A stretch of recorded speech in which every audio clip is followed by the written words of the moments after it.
बिस्मिल्लाहिर्रहमानिर्रहीम। मैं Rao Farhan Nasir, Ravi agree complex उकाड़ा, आज आपकी खिदमत में एक दफ़ा फिर से प्रोडक्ट लेके हाजिर हुआ हूँ। आज मेरे पास मक्की की वैरायटी है MDS 810 के नाम से।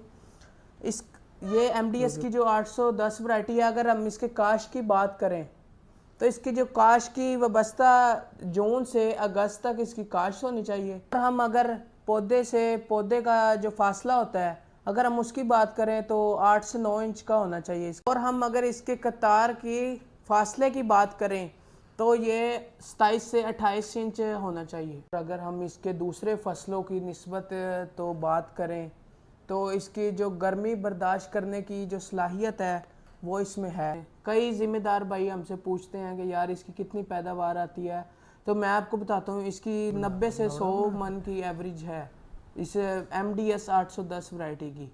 अगर हम इसके बीमारी की बात करें तो बीमारी क़ुव्वत मुदाफ़ियत इसका मजबूत है।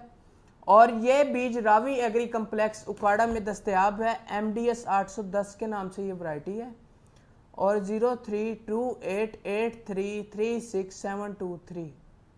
अल्लाह हाफिज़।